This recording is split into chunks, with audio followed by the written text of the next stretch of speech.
Hey, Joe at Fabspeed Motorsports USA. We're going to have a short video explanation of what Porsche designed as rear mufflers or back boxes for all the final air-cooled 911s worldwide. This covers all the coupes, cabriolets, including the 993 RS 3.8 cars that were built over in Germany with 3.8 engines, bigger cams and bigger valves. This is the mufflers that Porsche put on all the cars to keep it ultra quiet, make them more grocery getter, and these are very restrictive, and I will show you shortly.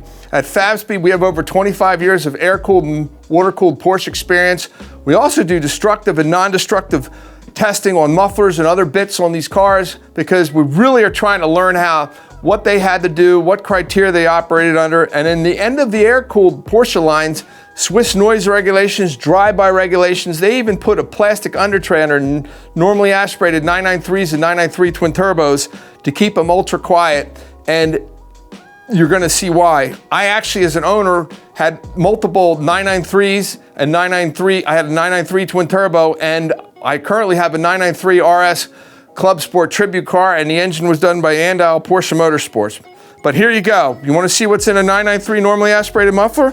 Let me take it apart and I'll show you. So this was cut on a big bandsaw, and what you can see here is this is with your inlet exhaust flow, comes through the catalytic converters, goes through the small 2-inch 50mm tube, and then this is the part that's welded shut at the end.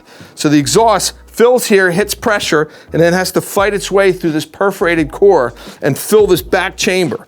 And once it fills that chamber, the only way for the exhaust to get out is through this 2-inch pipe, 50mm. Here's a velocity stack here, and then the exhaust goes out and then it goes to the tips on the back of the car.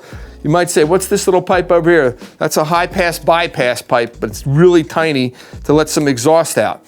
Anyway, this is why those cars are really quiet, and there's good 20 horsepower on the back of these cars and saving weight. Fabspeed Motorsports was the first company in the world to design, engineer, street and racetrack test, and dyno develop performance systems for the 993 cars and the 993 twin turbo. And yours truly actually owned at one point in time 2 993 normally aspirated cars, and I had a 993 twin turbo, so I know these cars inside and out, and obviously you can tell our total passion to try to bring you the best products in the world. So visit us online at www.fabspeed.com.